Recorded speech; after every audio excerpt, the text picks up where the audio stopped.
ideally the lifter does nothing. When you're lifting, you warm up, you chill out, you get your mind right, you lift. That's it, period. Everything else should be taken care of by either a handler or ideally multiple handlers. Generally, you'll have one closer handler that is taking care of helping you select your attempts, giving you cues during lifts, before lifts, putting your numbers in at the scorer's table.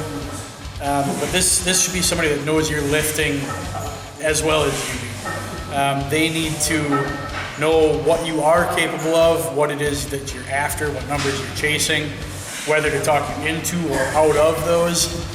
I don't think there's anything you shouldn't be doing. Anything to make their day easier so they don't have to do anything except focus on getting the lift.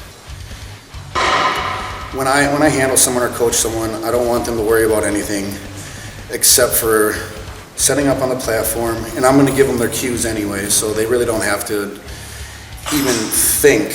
I just want them to perform. If that's the main objective, is to get them to perform optimally, and if you can do that, that's where your success lies, I believe. I start from the premise when I'm handling my lifters that I want them to be confident, I want them to be relaxed, I want them to be ready to turn on the switch when they get onto that platform. And that all really resides around confidence, and that confidence builds during the warm-up session. The more relaxed they are in their warm-up session, the more familiar they are with how they're prepared up to this point in the warm-up room, the more confident they're going to be on the platform.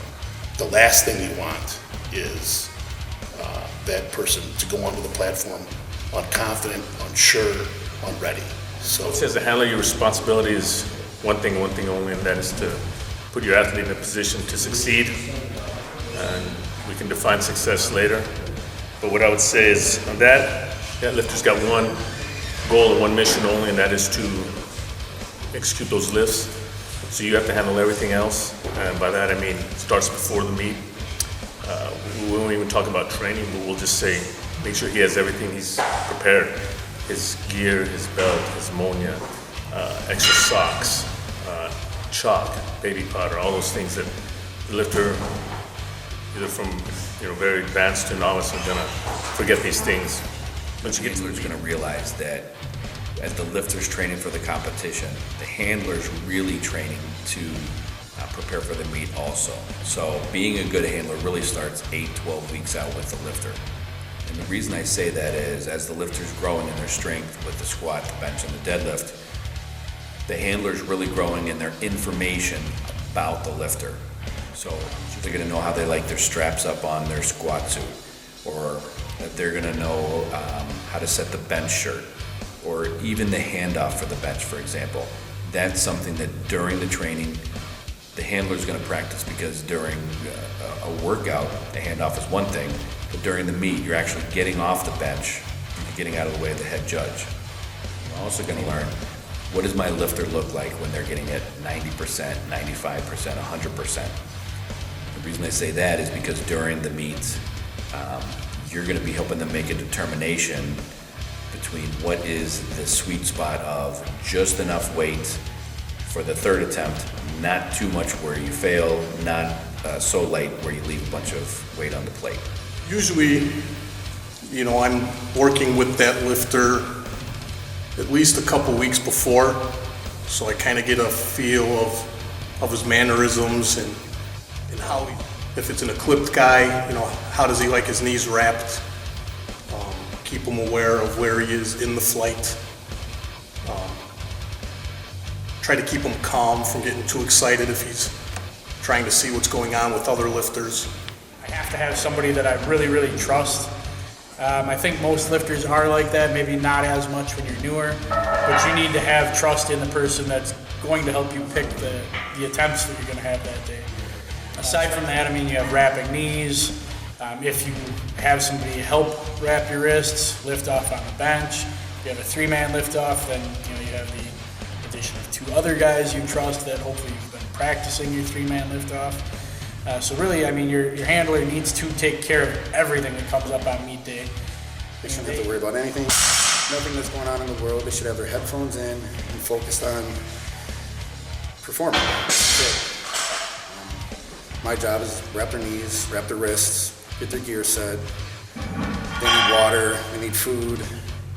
It doesn't matter what they need. They just sit there and I do everything for them. A good handler is going to know what the end game goal is. So, for example, does the lifter really want to win the competition, or do they want to set a PR, or are they looking for a record? Those things can all simultaneously happen in a competition, but sometimes they're mutually exclusive. So, for example, sometimes to win, you actually are going to play it safer, which means you wouldn't necessarily shoot for the PR. If it's a really tight competition, so there's different strategies involved. And that really is something that the handler should know. Are you going for the record?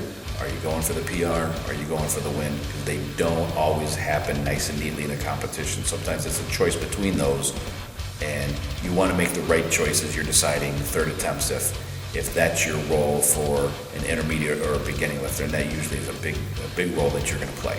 But they just need to be on the ball. They need to have done meets themselves, and they need to be somebody you train with all the time. They need to know you're lifting.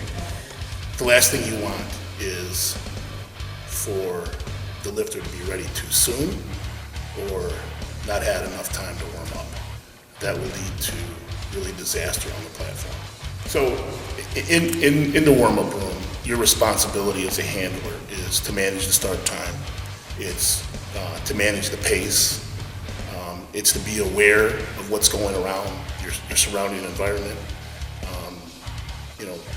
For example, if you're the second flight or the third flight, you've got to be aware of anything that's happening in that flight. You may have to adjust the warm-up pace, the warm-up attempts based on what's going on. So I'm always looking through the curtain. I'm always looking on to what's going on to the stage so that I can dictate the pace of my lifter. The warm-up room is they kind of eyeball where do they want their lifter to warm up at. So for example, if there's squat racks all the same caliber, a squat rack off the beaten path is nice, and gathering the plates ahead of time that your lifter is going to need. If they take smaller jumps, that includes the 2s, 5s, and the 10s as well. Finding the collars ahead of time. I try to look for the best bar as well because I want my lifter to have the advantage, and that goes with the bench. When you're getting ready to warm your lifter up on the bench, you want to kind of find the best bench for them to warm up on, get the plates there ahead of time, so there's just no running around when the warming up is happening, because the reality is other people are going to work in with you, and that's going to take time. That's just how a meet is. It's controlled chaos, and if you've got all those little things that you can control taken care of, the things you can't, people coming in late and maybe they've messed up their timing, you've controlled as much as you can control in those kind of situations. And also warming up on the best equipment that you can find within the thing, kind of looking at that, scoping it out ahead of time, I think is an advantage for your lifter too. So responsibilities in the warm-up room. Be assertive. Work with the other lifters. Work with the other handlers. Be willing to be a loader, be a spotter. Anything you can do to build a camaraderie with the other people in the room is going to benefit you and your lifter, because you never know when you're going to have to insert them or ask a favor from someone in the group. So there's no reason to be an asshole. Just be aware of the people that are in the room, be helpful, and whenever you need something, obviously they're going to be supportive of it. The powerlifter gets to the meet, and I see this frequently. I've seen this since my first meet in '89, where the powerlifter goes up to the bar and they're attempting to measure their bar height by kind of gauging where the bar is on their chest. And a good handler is going to know where that rack height should be for the lifter. So for example, at Monster Garage Gym, we have 3 Elite FTS monoliths. Each one was purchased at a different year. Each year the models change and they become better and better. So the spacing of how high is different. On one monolift, I'm a 10. On the other one, I'm 12, and on the other one, it's like 14. But regardless of the monolift or regardless of what squat rack I'm in, I know that if I take a tape measure from the bottom of the barbell all the way to the floor, that's 52.25 inches. So what I'm saying is, for a first, a second, a third attempt, you're gonna wanna know in the gym, what is that height for the lifter? So when they get to the competition, all you have to do is pull out your tape measure, and you wanna measure from the bottom of the bar to the floor.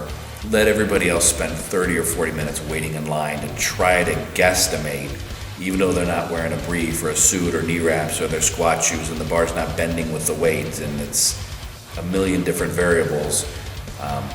Let the other lifter spend that time, actually waste that time while your lifter is getting ready mentally and physically and warming up, getting ready for their first attempt in the squat. Same thing goes with the bench. Knowing the lifter, as far as what do you need to get him mentally in the game, you know, to get him amped up some? Or is he a guy that gets amped up too easy and you need to bring him down between attempts so that he's not mentally wasting energy seeing other lifters either doing really well or doing poor, and then how is that affecting him? And then whatever little thing you need to say to him right before he gets out on the platform to make sure he gets that next attempt. Inevitably, something's going to go off the rails. So I think it's important to understand the mindset of your lifter. If you start to see something where they're not comfortable, or God forbid if they fail at an attempt, know their personality. Know what gets them back onto track. Some of us need, just a little bit of direction. We can self-correct ourselves. Others, we really need to be kind of pulled out of that environment, calm down, and refocus. Once you get to the meet, I would say also, again, a lot of nerves may get the best of him. So again, make sure he's prepared, and you can help him out best.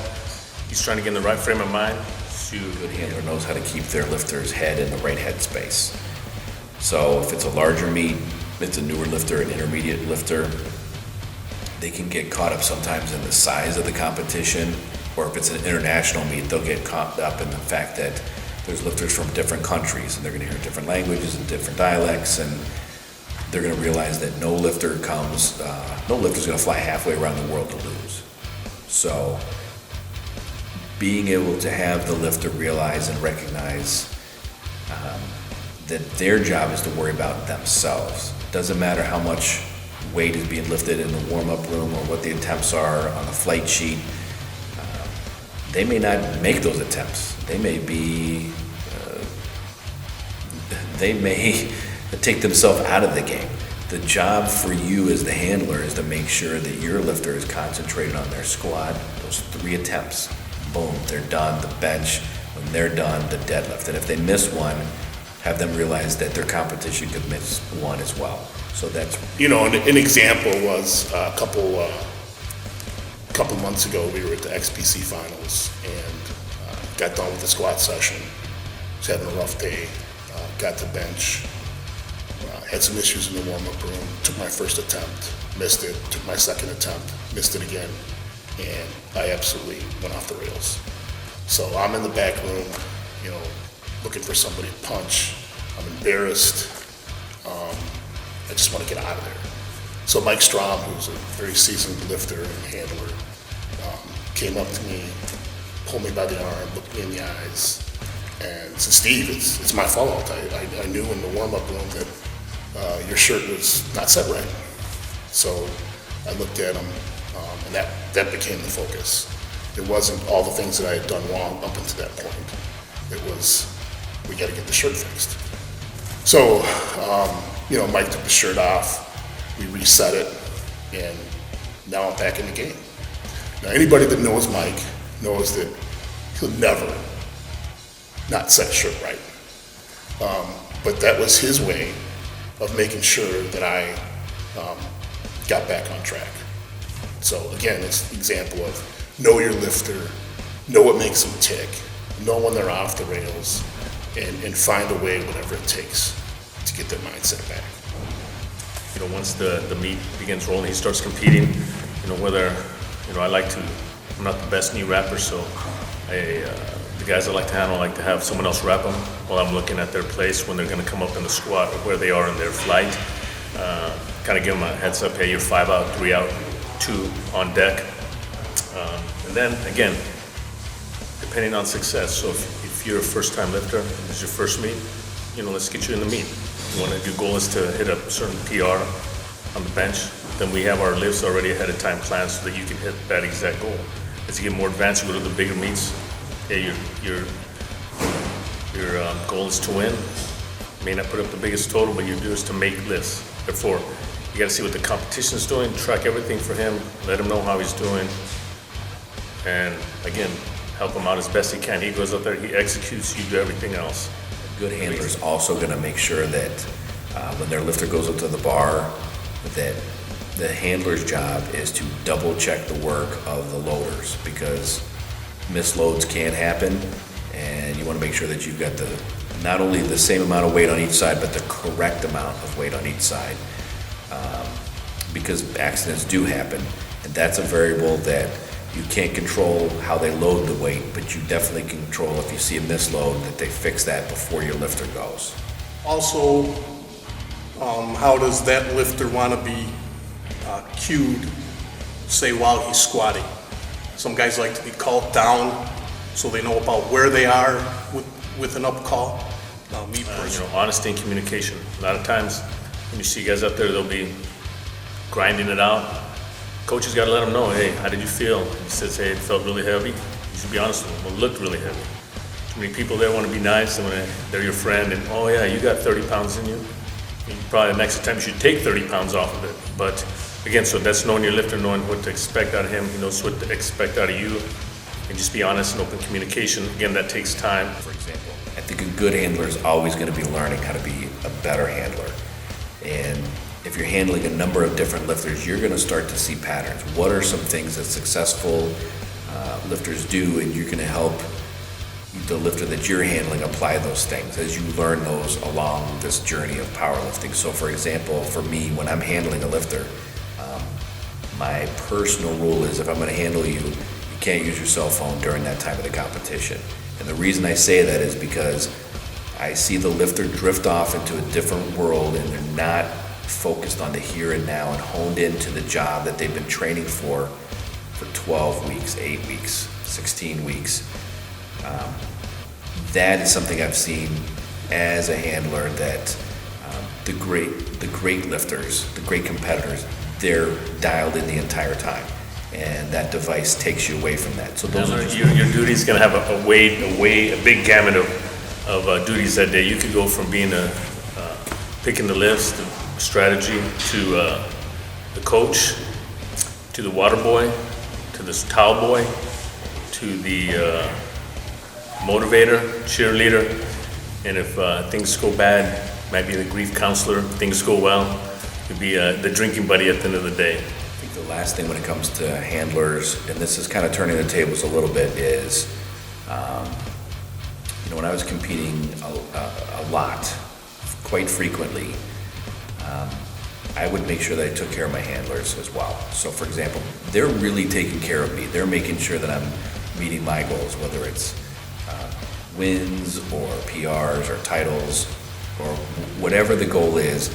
They're taking time out of their schedule and their lives and away from their families to go do these things. So for me, when I'm traveling out of state, for example, I make sure that if a handler's going with me, I've paid for their travel, their lodging, and I think it's important. I mean, my thing is, if you're handling me, it's a steak dinner or whatever you want to eat every night, because you've put in the time as the handler, just as I have as the lifter, during that training cycle. And I think it's important to make sure that you're taking care of those handlers. It's a stressful job.